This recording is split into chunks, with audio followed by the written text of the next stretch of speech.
Now at 9, a father warns parents to act fast after a playground accident turns tragic. Plus, a Blue Springs school bus crashes into a dental office. And discover the stories and folklore of Joplin as residents gather for a unique community. The 4 states' most watched news starts now. This is KOAM News at 9 on Fox 14. I'm Anthony Saviello. A Missouri father is mourning the death of his 8-year-old son after a swing set collapsed on him. The boy's dad says his son seemed fine at first until about an hour later when he collapsed and became unresponsive. Megan Kernan reports. That's the only thing that was going through my mind, making home to him. 8-year-old Cortez C.J. Williams Jr. had just been dropped off at his mom's house on Sunday. His dad, Cortez Williams Sr., said what would be his last goodbye to his son, who was eager to play on his swing set in the backyard. But then it suddenly collapsed on him. And my daughter called me, FaceTimed me crying, and I knew something was wrong. CJ was trapped under this metal crossbar. Family members managed to free him and say he seemed okay at first, talking and asking for food and water. And they said that he just kept saying he wanted to go to sleep. He wasn't bleeding, showing no, it was like he just had a little scratch on his stomach. But about an hour later, after taking a nap, that's when things took a turn for the worst. He fell down, and that's when they went over and checked on him. Next thing you know, they said he wasn't responding no more. CJ's dad was out of town and rushed back to get to St. Louis, but never made it in time. He was a joyful kid. He'll make anybody smile and laugh and love him. This isn't the first time Cortez has lost a son. In 2018, his oldest was killed in a shooting. Because I had to bury him, and now I got to bury my 8-year-old. Cortez wants to warn parents, even the smallest playground accident can turn deadly. Any little thing happen with your kid, just take them to the hospital. The risk of not taking them is to see the pain I'm in. It's a bad risk. This pain that'll never go away. And because of his age, it's just something that'll never leave. Let's go ahead and check in with meteorologist Lindsay Gaffney for a first look at weather. Temperatures were pretty average today, 86 degrees. So we definitely have seen those consistent warmer temperatures these last couple days. Now, last few days we've been starting off in the upper 50s, but we're only getting down to about 60, 61 degrees tonight. So it is going to be a little bit of a warmer start as we start our week. Now, a few clouds out there, but still staying dry. Not much has changed, and we're going to have just copy and paste forecast for tomorrow. Mid-80s yet again, partly cloudy skies, and a light breeze out of the south-southeast. So again, we're just seeing a pretty standard mid-80s all week long. We do get a little bit warmer as we head into the end of the week. Wednesday, Thursday, and even into Friday, we're going to be in the upper 80s before our next chance of rain by the weekend. I'm going to have those details coming up. Lindsay, thanks. Well, some Joplin residents gathered at the Joplin Avenue Coffee Company to share stories from local history and Ozarks folklore. The event, called the Joplin Story Swap, gave participants a chance to swap tales, enjoy coffee, and connect with the community. Organizers plan to meet every third Sunday, encouraging anyone to join, whether you to tell a story or just listen. This is a group of people that are interested in all kinds of storytelling. We're interested in everything from fairy tales to Joplin history. It's very, very broad, and we're all interested in sharing our stories and finding audiences and encouraging people to learn how to, be better at storytelling. The group hopes to make it a regular gathering, giving everyone a chance to tell a story, listen, and connect with the community over coffee. 4 people have been taken to the hospital after a school bus slammed into a building in Missouri on Thursday. Krista Tatschel has more. I heard a school bus ran into the building. And there's the bus. I said, wow, how crazy is that? Surveillance video shows the impact in the upper right corner. Like, these are all the people jumping out to help the bus. A Blue Springs district bus carrying students to Blue Springs South High School slams into a Comfort Dental office. Dirt, and they almost hit the gas line. Oh my goodness, this is crazy. Police say the bus had the right of way. Another car didn't yield at the intersection of 40 and 7 highways, causing the bus to jump a curb and crash. 3 students and the bus driver had only minor injuries. Only minor injuries. That was God watching over those kids today. The brick took the blows, and the city has shuttered the entire building, labeling it a danger until structural engineers can see what can be saved in order to keep all safe. Still ahead on KOAM News at 9, a deadly parasite is making a comeback, threatening herds in Mexico and putting U.S. ranchers on high alert. It sounds like something out of a horror movie. A larva of a type of fly nests in the wounds of warm-blooded animals and slowly eats them alive. Valeria Leon is in Mexico City and has more. Alarm bells went off this week when the parasite was discovered in the northern state of Nuevo León, a few miles away from the U.S.-Mexico border. This region is hoping to skirt the difficulties the South is having with its livestock. The last time Mexican rancher Fidel Gutierrez watched one of his animals die from screwworm was 30 years ago.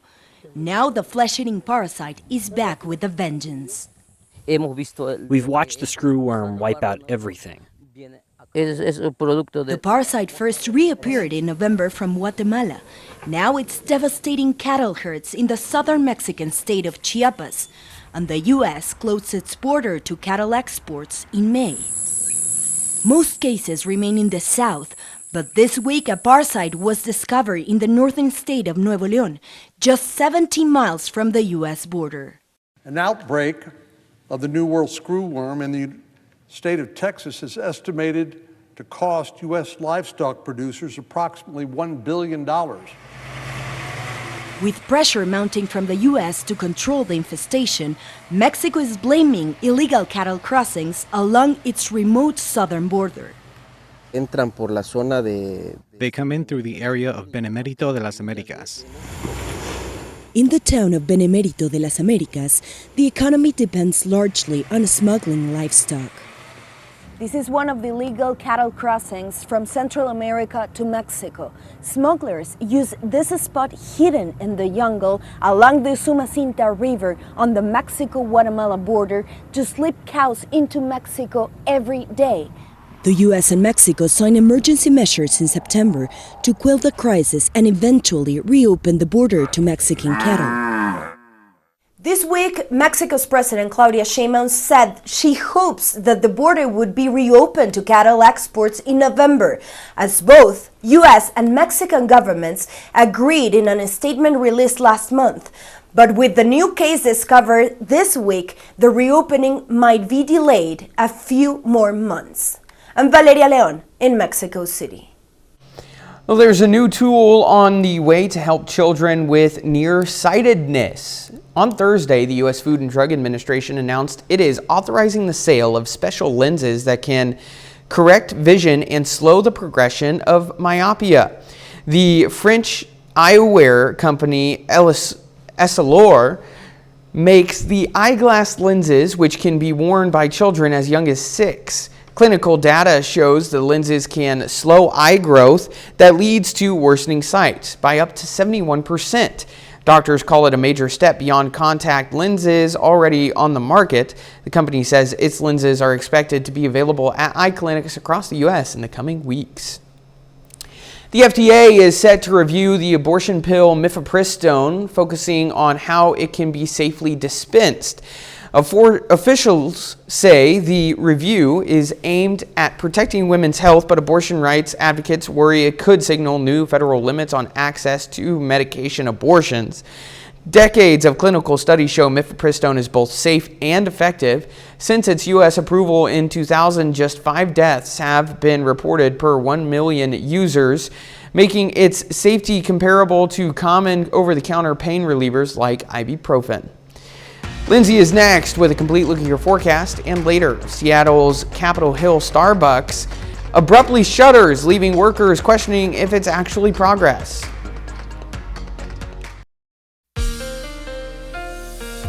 We've had a warm couple of days. Now we can go ahead and take a look at downtown Joplin from the Cornell Arts and Entertainment Complex. We do have some light breeze out there, southeasterly winds, but overall it's just going to be another mild night. Temperatures getting down into the mid-70s for some of us. We're about 74 in Joplin, 68 in Pittsburgh, 66 in Parsons, so we're still dropping down into the 60s already. Now our overnight low will be as low as about 60 degrees for some of us, and even getting to the upper 50s yet again. Now you can see we've had a few clouds that are pushing into the area, but overall, again, just a very mild night. We've got a high pressure system still sitting just on top of us, and you can see where the winds rotate around it. Now, a lot's going on with our upper level flow because we have our jet stream to the north of us, but we have this slight low pressure system. It's called a short wave, meaning it's not actually a part of the jet stream. So that is making an effect on us as we head into Tuesday and Wednesday. We're going to get some more clouds from that, but we're not expecting any rain chances from that. So we stay pretty dry as we head through the week. Now, heading into Monday evening, we do have some clouds already pushing in from this short wave. So here it is. You can see where that little line dips. That's a low pressure system. That's going to start to pull out towards the east, and we've got still our high pressure system. So it's an interesting setup that we're going to have as we go through the week. We've got those clouds from the low pressure system, but no rain chances. Then that low pushes to the southern states, bringing some rain out there to Tennessee, Mississippi, even into Missouri and Arkansas, but on the eastern sides. And then we still have a high pressure system out to our northwest or northeast and out to our southwest. So we do still get pretty nice warm conditions for the week despite that low pressure system, but it is going to bring us some clouds again Tuesday, Wednesday that could drop our temperatures a few degrees. Now on Monday, we're getting up to mid 80s yet again, 84, 85 degrees. Some of us still even staying as low as 83. Our next chance of rain isn't going to be until next Sunday, so we have an entire 7 days before we start to see some rain chances. We've got these southerly winds still through the entire week, and then we have a little bit of rain trying to push in along a front. This front does not quite make it through the area, but it does bring isolated rain chances Sunday. Here we are on Monday morning. We could see pop-up storms or two, and then again on Tuesday as well. So like I said, we do have more rain chances just further down the line. Until then, we just get copy and paste forecasts every day. Monday, Tuesday, mid 80s. Wednesday, Thursday, Friday, upper 80s. Sunshine returns for the weekend, and then we're back into the mid 80s as we head into Saturday. Now, those isolated storm chances is just a front trying to slowly move through. So we are going to see more mild temperatures following next weekend, so we'll get back down to average by then. Yeah, I don't think anyone's going to argue or be mad about isolated storms if it's going to bring cooler weather. Oh yeah, so. I'm excited for those 70-degree days. Absolutely. Yeah. My wife is already decorated for Halloween, and I know you're already decorated for the fall. I've got fall decorations. I got a couple of Hocus Pocus pillows, but I don't have anything else. You need a jack-o'-lantern I next. do. That's what we, absolutely. All right, thanks, Lindsay. Coming up, a new report reveals critical weaknesses in LA's county's emergency alert and evacuation systems after recent wildfires. Details coming up. Starbucks has shuttered both of its reserve locations in Seattle. It's part of a broader restructuring effort announced on Thursday. Alex McClune has more. It was constantly packed. There's no way. I just saw this. I didn't even see the sign. Not even the delivery driver knew that Starbucks was shuttered in Seattle's Capitol Hill neighborhood. Usually it's open. It's always packed. Starbucks CEO says it's the first step toward progress. The coffee giant expects to grow again next year by luring in customers with updates to its cafes. One of the reasons I left Starbucks to begin with is just because they kept asking us to do too much and I didn't have enough people. It's very curious to me whether it is union busting or not. Lauren Barker says her dream ended when she got to work. Inside, she learned to bake and use state-of-the-art machines. It's such an iconic piece of work in Cap Hill, and back in 2014 when it opened, I remember seeing videos of it and I dreamed of working there, never thought I'd be there, and then now it's just weird that it's not there. Do you think the store was underperforming? I don't know. Lauren says she received a text message Thursday saying there would be an 8 a.m. company phone call. It turned out to be a devastating recorded message that employees lost their job and would receive 60 days of pay. Workers staged a rally this week in response to understaffing, low pay, and alleged retaliation for organizing. Lauren wonders if this was the company's response. We were offered any type of transfer, any type of other solution besides, sorry, you're gone. In the coffee capital, this Floridian turned Seattleite says she's here to stay, but the Starbucks name is forever tainted in her mind. This is 150 people that are just being let go. People that have been with the company much longer than I have, 27 years for some people. I just think that we've lost sight of what we originally were. State, local, and federal law enforcement say they've recently uncovered a network that could have crippled New York's cellular systems. Officials found more than 100,000 SIM cards and 300 SIM servers, enough to cause chaos for communication in the tri-state area. Lee Waldman has more. What they found in New York could be extended anywhere. And it's essentially, you're not following a culprit. You're just following pings as an investigator. Electronic safe houses were found in areas that surround New York City's cellular network infrastructure, according to officials briefed on the investigation. This started as an investigation into swatting calls against high-ranking U.S. officials. But what the Advanced Threat Interdiction Unit and other law enforcement agencies found was an operation capable of disabling cell phone towers, disrupting emergency services, and enabling spies, hackers, and organized crime. Foreign governments, criminals located in the United States, are using this network to run their organizations. That includes cartels. While the network is no longer a threat, the Secret Service is still trying to determine the motive and who exactly is behind it. But they're issuing a word of caution. This isn't an isolated threat. The idea that this is just New York is just ridiculous. People who can get into these systems and they seek ransom, they seek money, or they just seek disruption for disruption's sake. Bruce Jenkins with Black Duck, a company that identifies risk in software, says collaborative efforts between the private and public sectors can help to protect telecom networks across the country. When risks like this pop up, there's a way for one to communicate with the authorities and share that information. In New York, I'm Lee Waldman. Up next, September 28th marks Drink Beer Day, celebrating Arthur Guinness's birthday and Oktoberfest. Well, end your weekend with a cold beer because today is National Drink Beer Day. September 28th happens to be the birthday of Arthur Guinness, founder of Guinness Brewery. But it also takes place during the celebration of Oktoberfest, which typically continues until October 15th. Beer lovers like to point out that there is a brew for practically every taste. Way beyond IPAs, ales, and lagers, there is also a wide variety of seasonal flavors. Enjoy a cold one to celebrate and post your pictures on social media. 30 more minutes of news, weather, and sports coming your way. Coming up, Sunday service turns tragic when a gunman opens fire inside a Michigan church, leaving multiple victims and the building in flames.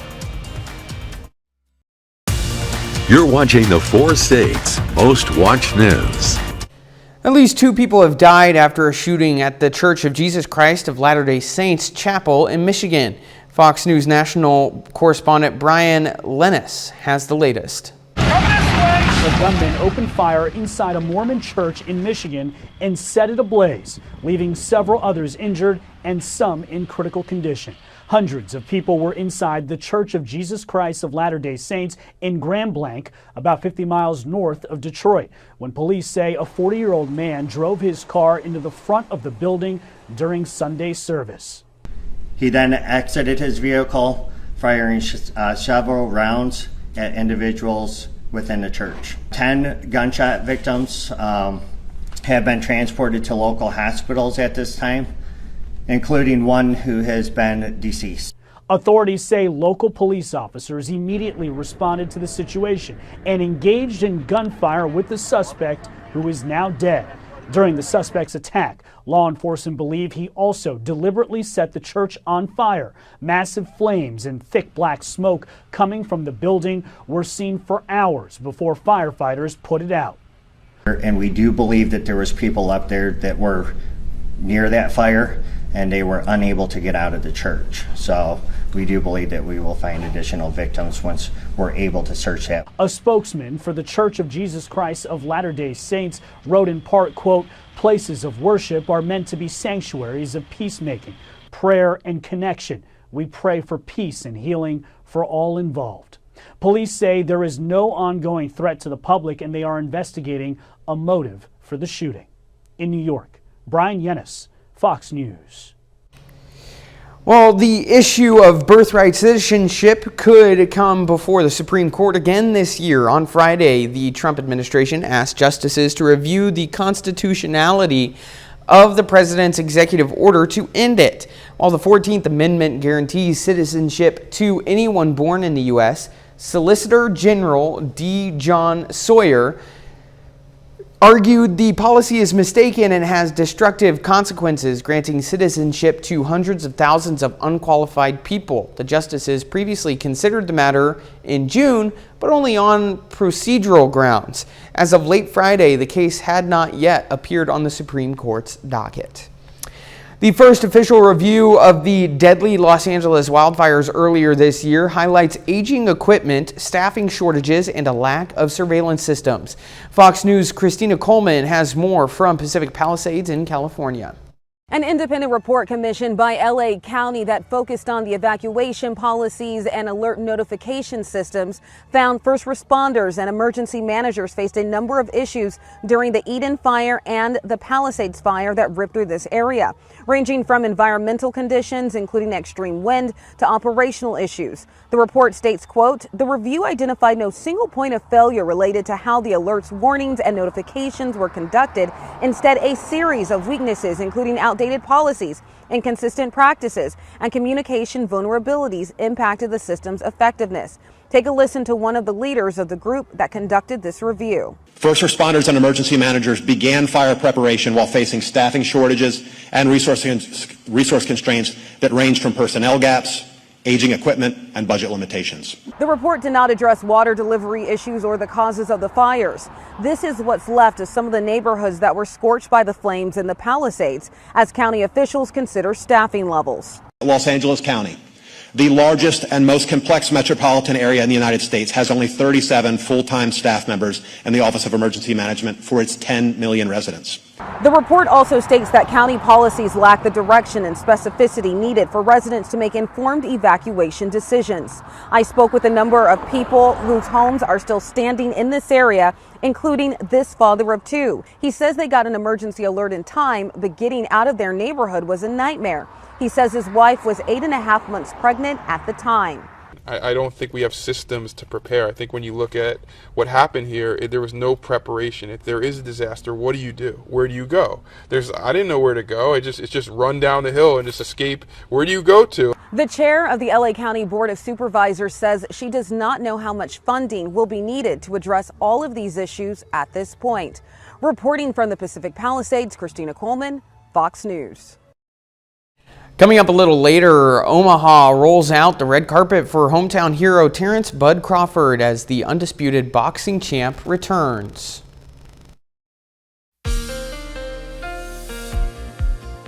We've had some pretty warm temperatures these last couple of days. Now we can go ahead and take a look. And entertainment complex. We've got mostly clear skies, though a few clouds out there.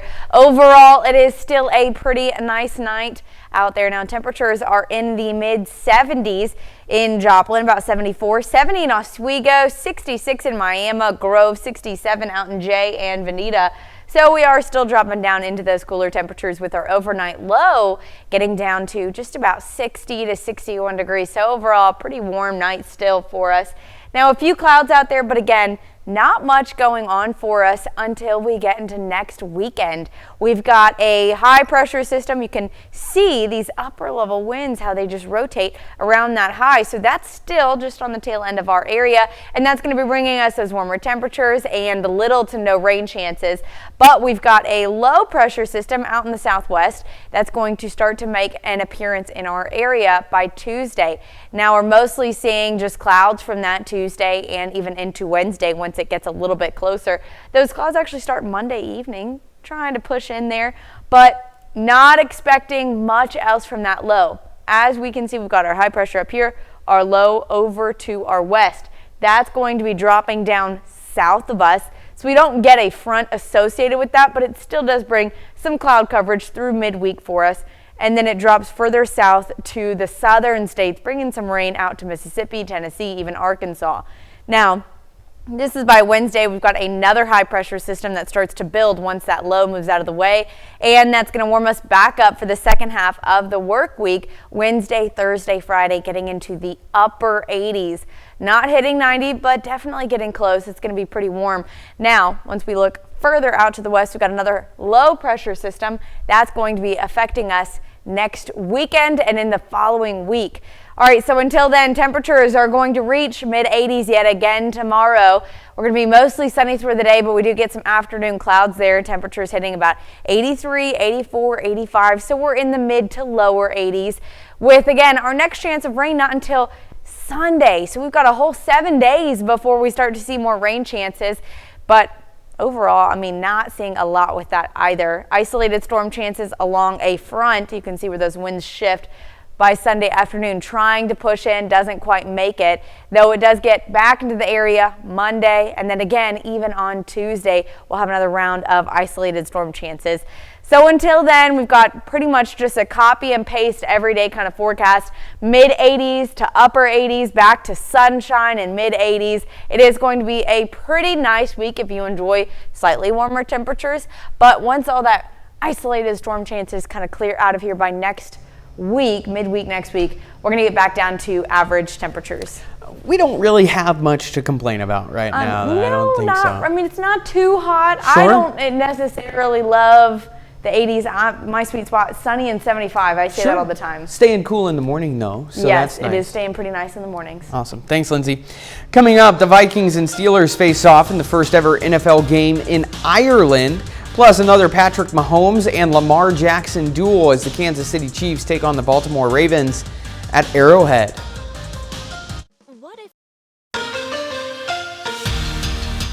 The Chiefs can get back to 500 with a win today, but they have a tough task. They welcome Lamar Jackson's Baltimore Ravens to Arrowhead Stadium. Kansas City can get back to 500 with a win, but the Ravens are threatening in the first. Lamar Jackson runs the play action, dumps it to his running back Justice Hill, who weaves his way into the end zone for the first score of the game. Baltimore up 7-0. The Chiefs add a pair of field goals and find themselves inside the 10. Mahomes steps back, fires the bullet pass for the touchdown. John Sherman Smith-Schuster is his government name, but you can call him Juju. His first touchdown of the year puts KC up 13-7.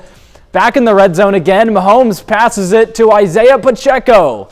He's in for the touchdown, and the Chiefs score 20 in just the first half. Third quarter, red zone again. Mahomes steps back, fires it down the middle for Taquan Thornton, and it's a 3-score game. But the Ravens have the ball deep in KC territory. Lamar is under pressure. He escapes the pocket, but George Karlaftis brings him down.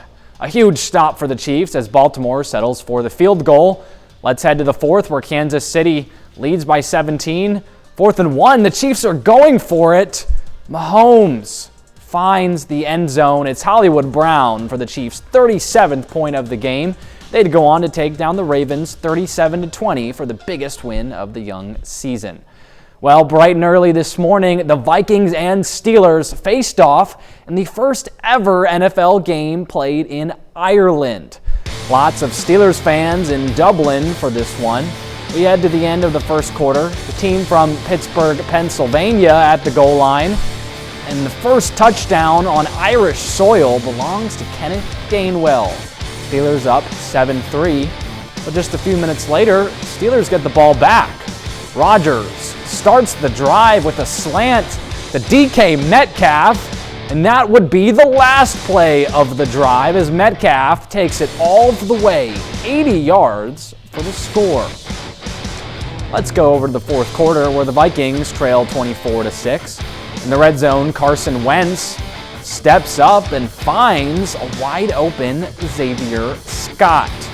The Vikings would close the gap to just 3 points with possession, but they need to convert 4th and 18 to keep the drive alive.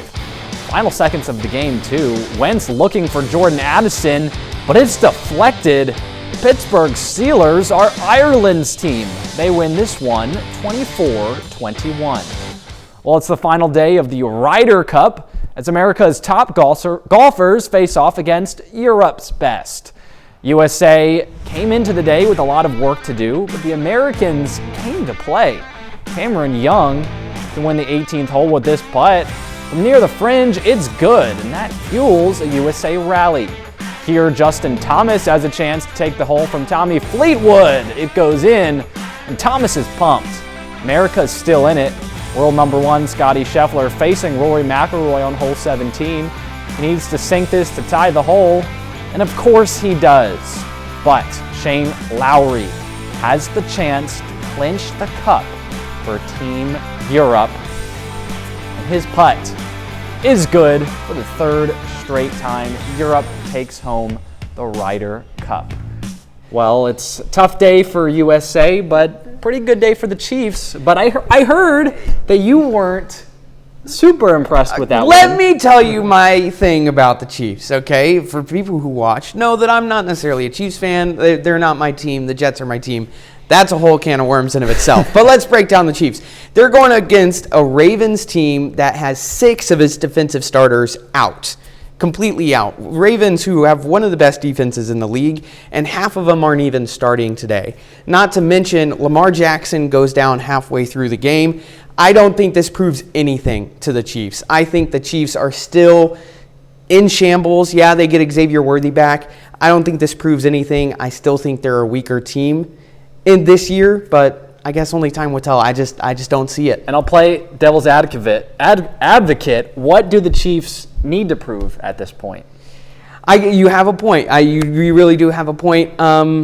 Honestly, I think they just need to prove that they can lose. That's what they need to prove. But that's it for sports. We'll be right back. Omaha rolled out the red carpet this weekend, celebrating one of its own. Boxing champ Terrence "Bud" Crawford returned home after making history in the ring. Crowds lined the streets downtown to honor him. Philip Catafamo shows us how the community came together to cheer him on. Go Team Crawford! Team Crawford! The champ is back home. I've known him for quite some time. I'm quite proud of him, and whatever he does, wherever he goes, he wears us on his back. He's a great young man. Greatest of all times here with boxing, yeah, and just his personality, and he's humble, and he's just got wonderful character all the way around. The city showed out, packing sidewalks from Farnham to Harney Street on Saturday, all in celebration of Omaha native and undisputed boxing champion Terrence "Bud" Crawford. My family's all here. My cousin flew in from Dallas, Texas over here. We was up early. We got a good parking. We are so ready for this celebration. Come on, Crawford. Attendees were treated to live performances, parade floats, and appearances from Omaha leadership. We're proud of him.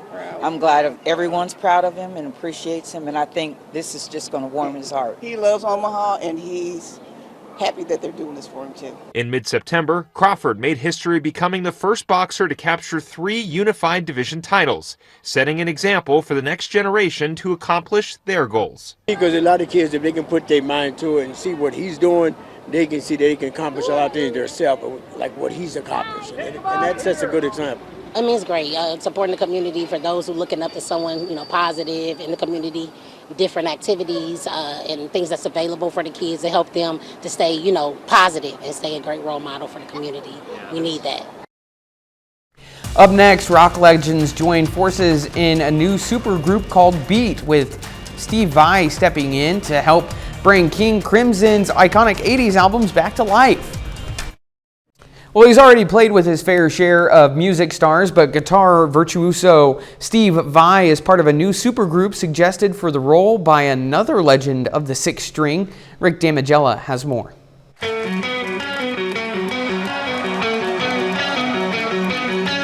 Steve Vai is part of a new supergroup with a disciplined focus. The guitarist, along with King Crimson members Adrian Belew, Tony Levin, and Tool drummer Danny Carey, comprise the band known as Beat. Back in the 80s, the band King Crimson released these three iconic records, Beat, Three of a Perfect Pair, and Discipline. And these were iconic records because when they hit the scene, they had elements that just didn't, match with everything that was going on at the time musically, but the music was very accessible.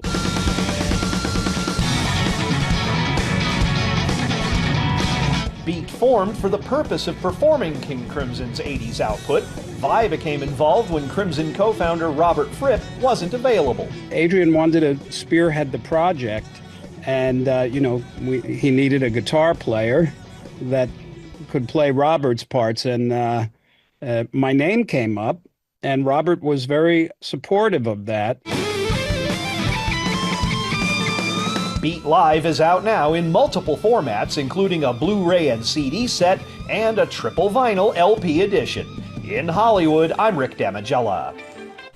Well, that's been our time for tonight. We hope you enjoy the rest of your weekend. Stay safe out there. Keep rooting on whatever football team you care for, whether it's the Chiefs or someone else. Lord knows it's not the Chiefs for me. But that's besides the point. It's been a great evening. Have a great night.